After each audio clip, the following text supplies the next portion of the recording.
हटाने वाला मिटाने वाला नहीं बन सकता हूं तो संभालने वाला बनने की जरूरत क्या है। ना हम किसी को बना सकते हैं, ना बने हुए किसी पदार्थ को मिटा सकते हैं। पदार्थ का परिणमन स्वयं हो रहा है। उस परिणमन में बन भी रहा है, मिट भी रहा है, और बनने और मिटने के क्रम में कुछ लगा हुआ भी है। इसे कहा जाता है उत्पाद व्यय द्रव्य युक्तम सत्। उत्पाद व्यय द्रव्य युक्तम सत्। और अगला सूत्र है सत द्रव्य लक्षणम। द्रव्य का लक्षण सतरूप है।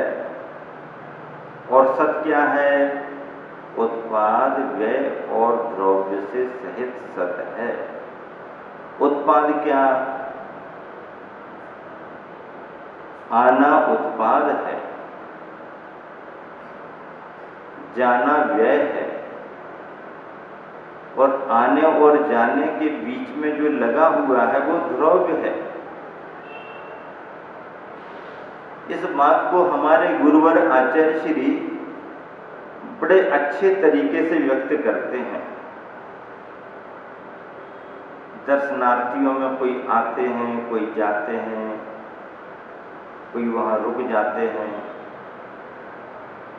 निवेदन करते हैं गुरुदेव मैं आया हूं, कोई निवेदन करते हैं गुरुदेव मैं जा रहा हूं। इन सबको सुनकर के आचार्य श्री बस इतना ही कहते हैं, आना जाना लगा हुआ है।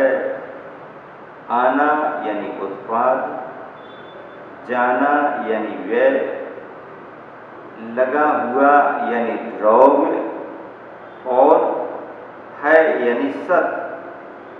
उत्पाद व्यय द्रव्य युक्तम सत सत द्रव्य लक्षणम। ऐसे जीव के द्वारा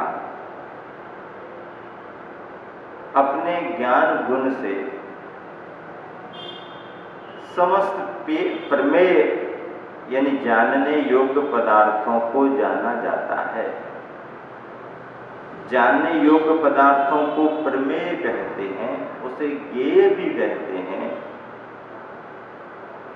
ज्ञाता ज्ञान के द्वारा ज्ञेय को जानता है। ज्ञाता ज्ञान के द्वारा ज्ञेय पदार्थों को जानता है। ये जीव के जानने की शक्ति है। ज्ञान गुण से जानता है, और पदार्थों में ज्ञान गुण का विषय बनने की शक्ति है।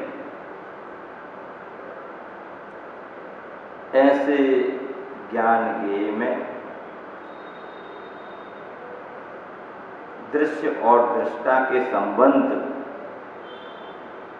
स्थापित जो किए गए हैं, उनका अध्यात्म इतना है कि यह जो कुछ भी दिख रहा है सो मैं नहीं हूं और मेरा भी नहीं है। ये आंखें मुझे देख नहीं सकती, मुझ में देखने की शक्ति है। ये पंक्तियां सामान्य नहीं है। इन पंक्तियों को यदि आप बार बार बार बार बार बार विचार करने लगो, इन पंक्तियों की बार बार भावना भाने लगो, इन पंक्तियों के भावों की भाव भासना आपको होने लगे, तो इसी में आपको ध्यान की उपलब्धि हो सकती है। ये ध्यान का सूत्र ही है, ध्यान का मंत्र ही है। मन की एकाग्रता ऐसी ही पंक्तियों के गुनगुनाने से होती है। संसार के बाहरी पदार्थ जो बहुत आकर्षित लगते थे, सरस लगते थे, ऐसी पंक्तियों का चिंतन करने से नीरस निस्सार जैसे लगने लगते हैं और अपना आत्म तत्व सरस सार प्रतीत होने लगता है। मन चंचल है। इस चंचल मन को रोकना, स्थिर करना सभी के लिए आसान नहीं होता। संघ में जब थे, गुरुदेव स्वाध्याय कराते थे, बड़ा अच्छा विश्लेषण व्याख्यान होता था, आनंद आता था। कभी भी स्वाध्याय होता है गुरुदेव के द्वारा तो लोग कितना लाभ लेते हैं। 10 धर्मों में संयम धर्म की जब भी बात आती थी तो आचार्य इस उदाहरण को रखते ही रखते हैं। कौन सा उदाहरण? अपनी तांगा गाड़ी सही सलामत अपने स्थान तक कैसे पहुंच पाती है। तांगा गाड़ी है, चलाने वाला भी है, बैठने वाली सवारियां भी हैं, घोड़ा लगा हुआ है तांगे में और तांगे में एक घोड़ा लगता है। वह घोड़ा तांगे को खींचता है। घोड़े में ताकत बहुत है। घोड़ा चाहे तो तांगे को कहीं भी खींच के ले जाए, लेकिन तांगे वाला घोड़े पर बराबर नियंत्रण बना करके रखता है और तांगे वाले के नियंत्रण के उपाय भी बड़े अलग प्रकार के हैं। आचार्य श्री जब सुनाते हैं तो बहुत आनंद आता है। तांगे में घोड़े को लगाता है,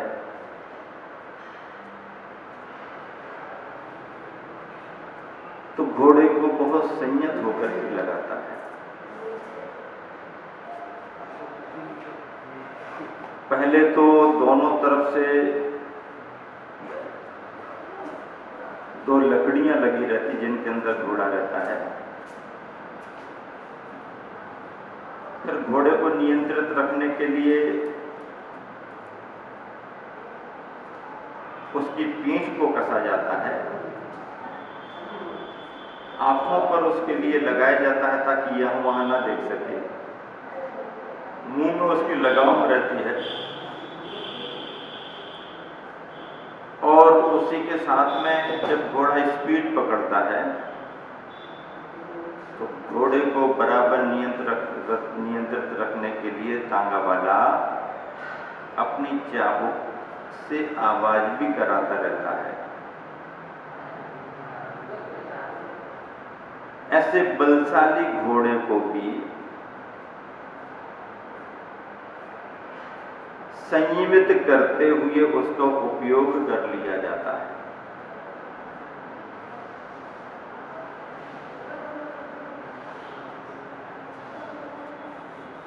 मन भी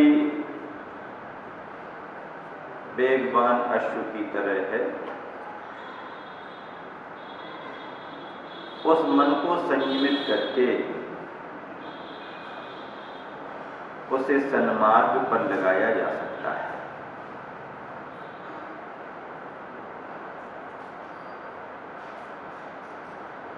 तन को साधना पड़ता है और मन को बांधना पड़ता है।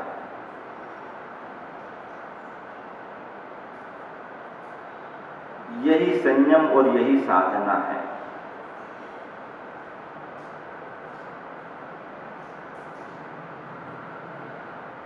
भावनाओं से, वैराग्य के भावों से और ज्ञान की खुराक से मन को संयमित किया जाता है और संयमित मन सन्मार्ग पर आरूढ़ होता है। हाइकू की पंक्तियां हैं, दिख रहा जो दृष्टा नहीं, दृष्टा सो दिखता नहीं। दिख रहा जो दृष्टा नहीं और दृष्टा सो दिखता नहीं। दृष्टा अमूर्त है, मूर्त आंखें उसे देख नहीं सकती। दृश्य मूर्त है, मूर्त दृश्यों को हम अपनी आंखों से देख सकते हैं। अध्यात्म का रस यही है, सार यही है। यह जो कुछ भी दिख रहा है सो मैं नहीं हूं और मेरा भी नहीं है। ये आंखें मुझे देख नहीं सकती हैं, मुझ में देखने की शक्ति है, उसी का मैं दृष्टा हूं और स्वयं का मैं सृष्टा हूं।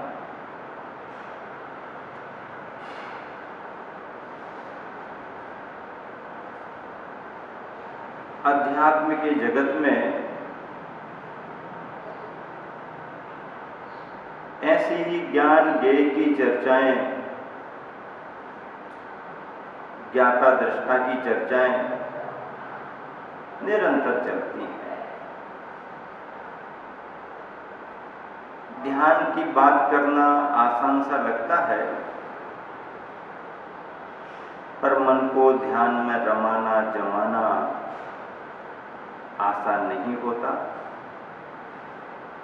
असंभव भी नहीं है। वैराग्य और अभ्यास की जरूरत है तो सभी संभव हो जाता है।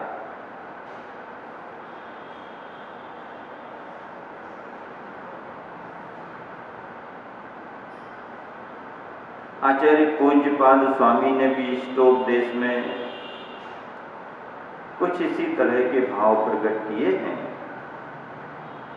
जो अध्यात्म के रहस्यों को खोलते हैं और साधक को निर्विकल्प आत्मा की अनुभूति कराते हैं।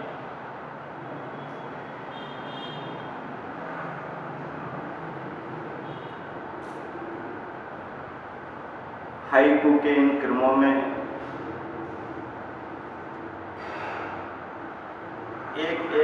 एक हाइकू आगे बढ़ रहा है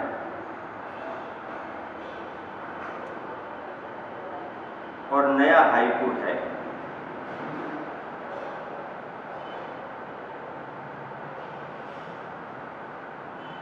पर की पीड़ा अपनी करुणा की परीक्षा लेती। पर की पीड़ा अपनी करुणा की परीक्षा लेती। दूसरों की तकलीफें, दूसरों के कष्ट दूसरे तो सहन करते ही हैं, उन्हें तो सहन करना ही पड़ेगा। वो तो सहन कर ही रहे हैं। आए हुए कष्टों को तो सभी को सहना पड़ता है। अब चाहे कोई हंस करके सहे और चाहे कोई रो करके सहे, सहना तो पड़ता है। वो तो सहन कर रहा है, करेगा भी। लेकिन तुम्हें यदि मालूम चल गया है कि वो तकलीफ में है, तो फिर तुम्हारे अंदर क्या क्रिया प्रतिक्रिया हो रही है, तुम्हारी परीक्षा है। भूखा आदमी परेशान है, परेशान रहेगा भी। प्यासा आदमी परेशान है, परेशान रहेगा भी, सहेगा भी।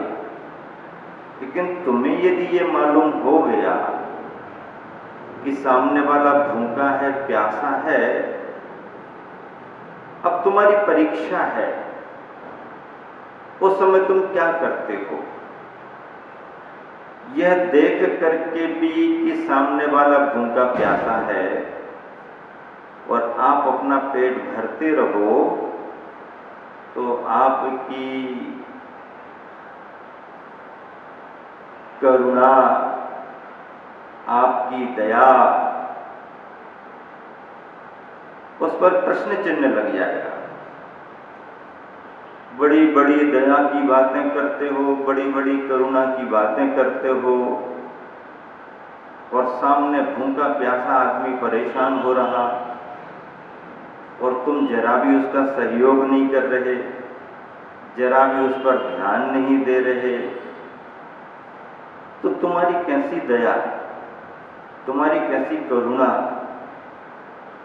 तुम्हारी क्या मानवीयता। अरे प्राणी तो वो होता है जो जिसे दूसरों के प्राण प्रभावित करते हैं।